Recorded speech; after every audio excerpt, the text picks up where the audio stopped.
नमस्कार, मैं मनोज विश्नोई और स्टेट प्लस न्यूज पर आपका स्वागत है।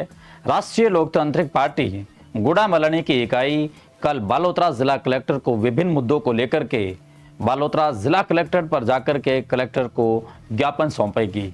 बीते दिनों के एपिसोड में हमने बताया था कि राष्ट्रीय लोकतांत्रिक पार्टी कांग्रेस की जगह ले रही है और कांग्रेस जनमत से जुड़े हुए मुद्दे यानी कि जन समुदायों से जुड़े हुए मुद्दे नहीं उठाने के कारण कांग्रेस क्षेत्रीय जगह पर लगातार फिसल रही है, यानी कि ग्रामीण क्षेत्रों में लगातार वे फिसल रही है और उनकी जगह राष्ट्रीय लोकतांत्रिक पार्टी जगह ले रही है। मजबूती के साथ में वे जनता के मुद्दों को विभिन्न हेडक्वार्टर पर लड़ रही है, चाहे पेपर लीक हो, चाहे बेरोजगारी को लेकर के हो, चाहे जल की समस्याओं को लेकर के हो, चाहे ओरण की समस्याओं को लेकर के भी हो और चाहे सड़क से संबंधित भी हो। और आज भी हनुमान बेनीवाल ने एक नितिन गडकरी के ट्वीट और फैसले का समर्थन करते हुए उन्हें धन्यवाद दिया कि जैसे बीकानेर और नागौर के जो राष्ट्रीय राजमार्ग है उनका जो चौड़ाईकरण करके और उन्हें बड़ी रोड बनाने के लिए आज उन्होंने यानी कि हनुमान बेनीवाल ने नितिन गडकरी को धन्यवाद दिया। यानी कि कांग्रेस के नेताओं ने कभी भी कोई भी धन्यवाद नहीं दिया और यही वजह है कि आज बाड़मेर के अंदर आरएलपी शिरमौर होती जा रही है और कांग्रेस पिछड़ती जा रही है। राजस्थान में वैसे कांग्रेस ने आज कई जगह प्रदर्शन किए। बाड़मेर में पानी को लेकर के बवाल मचा हुआ है। कल ही मेवाराम जैन का जन्मदिन था और मेवाराम जैन के जन्मदिन के कार्यक्रम में 3 महिलाएं आई और उन्होंने पानी की समस्याओं को प्रखरता के साथ में पटल पर रखा। जबकि आज किसानों से संबंधित समस्याओं को लेकर के श्री गंगानगर में कांग्रेस सड़क पर है, उनके सांसद है, वे 50-100 लोगों के साथ में समर्थन के साथ में आंदोलन कर रही हैं। अब आप समझिए क्या कि सांसद है, कम से कम 5-6 विधानसभा सीटों को जीत करके वे सांसद बने हैं, लेकिन वे आज इतने यानी 50-100 लोगों के साथ में प्रदर्शन कर रही हैं। कांग्रेस की स्थिति आप देख सकते हैं। लेकिन आज सबसे पहले एक इंटरेस्टेड मुद्दे की ओर आपको ले चलते हैं। आज हम राजस्थान की राजनीति की उस तस्वीर को समझने की कोशिश करेंगे जिसने एक बार फिर ये सवाल खड़ा कर दिया है कि क्या कांग्रेस के भीतर सब कुछ सामान्य है या फिर राजनीतिक सतह के नीचे अभी भी कई ऐसी धाराएं बह रही है जो समय आने पर बड़ा असर दिखा सकती हैं। क्योंकि आज 10 जून 2026 का दिन है और राजस्थान कांग्रेस के लिए ये दिन केवल एक राजेश पायलट के श्रद्धांजलि कार्यक्रम का दिन नहीं, बल्कि ये दिन राजनीतिक संकेतों, शक्ति प्रदर्शनों, जनाधार की परीक्षा, नेतृत्व की स्वीकार्यता और संगठन के अंदर चल रही चर्चाओं का केंद्र बन गया है। यानी कि जब आप इस बात को समझने की कोशिश करेंगे कि राजेश पायलट की मूर्ति के अनावरण के दिन जो पोस्टर छपे हैं उन पर सचिन पायलट का फोटो है, कांग्रेस के राष्ट्रीय नेताओं का फोटो है, लेकिन अशोक गहलोत का फोटो नहीं है और ये बहुत बड़ा चर्चा का विषय है। जब कांग्रेस के वरिष्ठ नेता और पूर्व डिप्टी सीएम सचिन पायलट स्वर्गीय राजेश पायलट की पुण्यतिथि के अवसर पर करौली जिले के सकरगटा क्षेत्र के मसलपुर स्थित चामुंडा माता मंदिर पहुंचे, जहां उन्होंने अपने पिता की प्रतिमा का अनावरण किया और उसके बाद आयोजित विशाल किसान सम्मेलन को संबोधित भी किया। लेकिन इस पूरे कार्यक्रम की चर्चा केवल इसलिए नहीं हुई कि यह एक श्रद्धांजलि सभा थी, बल्कि इसलिए हुई क्योंकि उनके पोस्टर थे उस पर अशोक गहलोत का फोटो नहीं था। और इसलिए भी हुई क्योंकि इस कार्यक्रम में राजस्थान कांग्रेस की वर्तमान राजनीति और भविष्य की संभावनाओं को लेकर के एक नई बहस छेड़ दी है। और जब इस पूरे घटनाक्रम की शुरुआत से देखते हैं तो ये तस्वीर काफी दिलचस्प दिखाई देती है, क्योंकि दिल्ली से लेकर के करौली तक सचिन पायलट के सफर के दौरान जिस प्रकार समर्थकों का उत्साह दिखाई दिया, उसने राजनीतिक विश्लेषकों का ध्यान अपनी ओर खींच लिया। रास्ते में कई स्थानों पर समर्थकों ने उनका स्वागत किया। युवाओं में उनके पास फोटो और सेल्फी लेने की उत्सुकता दिखाई दी।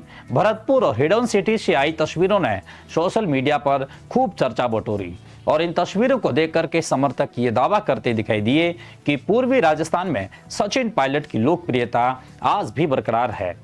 वहीं उनके आलोचक इस बात को लेकर के राजनीतिक कार्यक्रमों में सामान्य भीड़ बताते रहे, लेकिन राजनीति में केवल भीड़ की संख्या नहीं देखी जाती, बल्कि ये भी देखा जाता है कि ये भीड़ किस भावनाओं के साथ आई है, किस संदेश के साथ आई है और उसके पीछे राजनीतिक ऊर्जा कितनी है। और यही कारण है कि करौली का ये कार्यक्रम केवल एक आयोजन नहीं बल्कि एक राजनीतिक संकेत के रूप में देखा जा रहा है, क्योंकि राजस्थान की राजनीति में सचिन पायलट का नाम पिछले 1.5 दशक से लगातार चर्चा का विषय बन रहा है। कभी युवा नेतृत्व की प्रतीक के रूप में, कभी मुख्यमंत्री पद के दावेदार के रूप में, कभी सरकार गिराने के रूप में, कभी संगठन को मजबूत करने वाले नेता के रूप में, और कभी कांग्रेस के भीतर वैचारिक और नेतृत्व संबंधित बहस के केंद्र के रूप में सचिन पायलट को याद किया जाता है। यही कारण है कि जब भी कोई पायलट बड़ा सार्वजनिक कार्यक्रम करते हैं तो उसका राजनीतिक अर्थ निकालने की कोशिशें शुरू हो जाती हैं। और इस बार भी ऐसा ही हुआ, क्योंकि कांग्रेस एक तरफ किसान सम्मेलन में हजारों लोगों की मौजूदगी चर्चा का विषय बना रही है, तो दूसरी तरफ कार्यक्रम से जुड़े पोस्टरों ने राजनीतिक गलियारों में नई बहस छेड़ दी है। दरअसल सोशल मीडिया पर वायरल हुई कुछ प्रचार सामग्रियों में कांग्रेस के राष्ट्रीय नेतृत्व की तस्वीरें दिखाई दी, लेकिन पूर्व सीएम यानी कि पूर्व मुख्यमंत्री अशोक गहलोत की तस्वीर को लेकर के सवाल उठाए गए। यानी कि अशोक गहलोत की फोटो नहीं है, और यहीं से शुरू हो जाती है राजनीतिक चर्चा, क्योंकि राजस्थान कांग्रेस का इतिहास बताता है कि पिछले कई वर्षों से गहलोत और पायलट के संबंध राजनीतिक विश्लेषण का विषय रहे हैं, और दोनों नेताओं को अपनी अपनी ताकत है, या दोनों नेताओं को अपनी अपनी ताकत दिखाने का कई बार उन्होंने मौका पाया है, दिखाया भी है, और दोनों का अपना अपना समर्थन वर्ग है, एक समर्थकों का वर्ग है। दोनों ने कांग्रेस को अलग अलग समय पर मजबूती दी है, लेकिन दोनों के बीच मतभेदों की खबरें भी समय समय पर सामने आती रही हैं।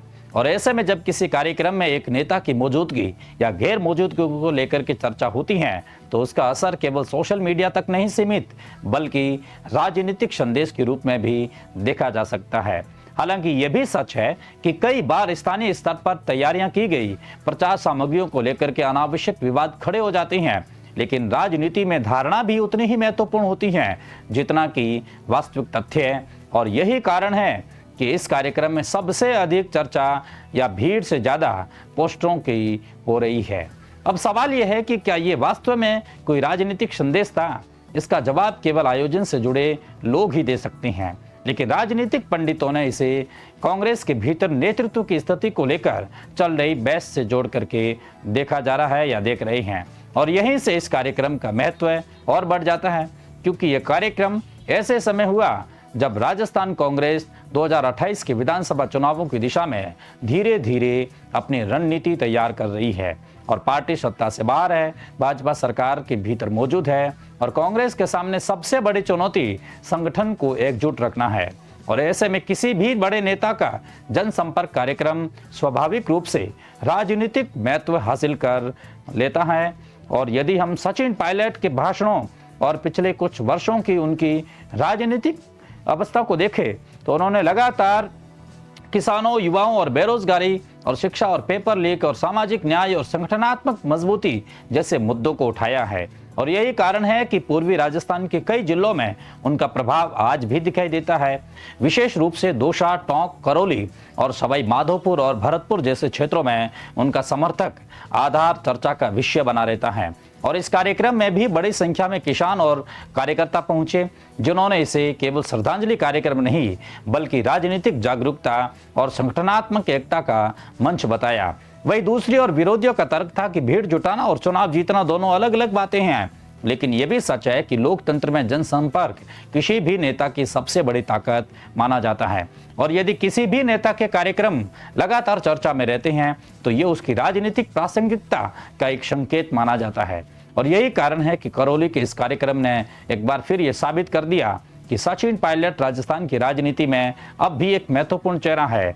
लेकिन इसके साथ ही ये भी सवाल खड़ा हो गया कि कांग्रेस भविष्य में अपने नेतृत्व को किस प्रकार प्रस्तुत करेगी।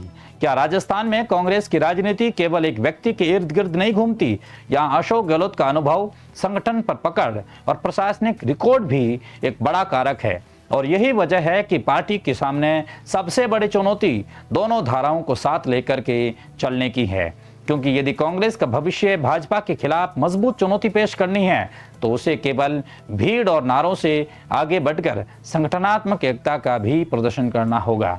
और यही कारण है कि करौली का यह कार्यक्रम जितना सचिन पायलट की लोकप्रियता को लेकर के चर्चा में है, उतना ही कांग्रेस की आंतरिक राजनीति को लेकर के भी चर्चा में रहता है। क्योंकि राजनीतिक पर्यवेक्षक इस पूरे घटनाक्रम को केवल एक कार्यक्रम नहीं बल्कि आने वाले समय के संकेत के रूप में देख रहे हैं। और यदि हम व्यापक दृष्टिकोण से देखें तो ये स्पष्ट होता है कि राजस्थान की राजनीति आने वाले वर्षों में और अधिक रोचक होने वाली है, क्योंकि भाजपा अपनी सत्ता को मजबूत बनाए रखने की कोशिश करेगी और कांग्रेस वापसी की रणनीति बनाएगी। नए मुद्दे सामने आएंगे, नए समीकरण बनेंगे और ऐसे में जनाधार वाले नेताओं की भूमिका और महत्वपूर्ण हो जाएगी। लेकिन सचिन पायलट का ये जो कार्यक्रम हुआ इसी संदर्भ में देखा जा रहा है, क्योंकि इससे यह संदेश गया है कि लगातार जनता के बीच वे सक्रिय है और वे अपने समर्थकों से जुड़े हुए हैं और राजनीतिक रूप से प्रासंगिक बने हुए हैं। वहीं दूसरी तरफ पोस्टर विवाद ने ये याद दिला दिया कि कांग्रेस के भीतर गुटबाजी है, कांग्रेस के भीतर शक्ति और संतुलन को लेकर के पूरी तरीके से अभी तक केंद्र है वो आश्वस्त नहीं है, कांग्रेस के जो सेंट्रल है वो आश्वस्त नहीं है और पूरी तरीके से ये गुटबाजी समाप्त भी नहीं हुई है। इसलिए करौली की यह सभा केवल श्रद्धांजलि कार्यक्रम नहीं बल्कि राजस्थान की राजनीति का एक महत्वपूर्ण अध्याय बन गई है, जिसने कई सवाल छोड़े हैं, कई संकेत भी दिए हैं और कई संभावनाओं के द्वार भी खोले हैं। अब देखना यह होगा कि आने वाले महीनों में कांग्रेस इन संकेतों को किस प्रकार संभालती है। क्या संगठनात्मक एकता को मजबूत और उन्हें और ताकतवर बनाया जाता है? क्या गुटबाजी की चर्चाओं पर विराम लग सकता है? क्या गुटबाजी और अधिक बढ़ेगी?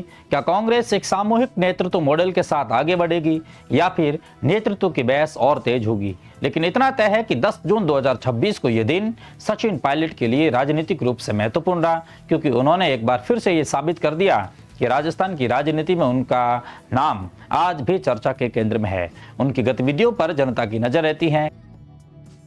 किसान सम्मेलन के नाम पर वे लोगों को इकट्ठे कर सकते हैं और उनके कार्यक्रमों पर राजनीतिक पंडितों की नजर रहती है और उनके हर कदम की भविष्य की राजनीति के संदर्भ में भी देखा जाता है, रणनीति के तौर पर देखा जाता है। यही कारण है कि करौली से निकली यह कहानी केवल एक दिन की खबर नहीं बल्कि आने वाले समय की राजनीति को समझने का एक महत्वपूर्ण दस्तावेज बन सकती है। जहां एक तरफ राजेश पायलट की विरासत की भावनात्मक छाया दिखाई देती है तो दूसरी तरफ राजस्थान कांग्रेस के भविष्य की राजनीति की तस्वीर भी सामने नजर आती है। और शायद इसी वजह से या इस पूरे कार्यक्रम का सबसे बड़ा राजनीतिक संदेश यही है कि कांग्रेस अब एक नए आर्ट के रूप में दिखाई दे रही है। रेड प्लस न्यूज से जुड़ने के लिए बहुत शुक्रिया।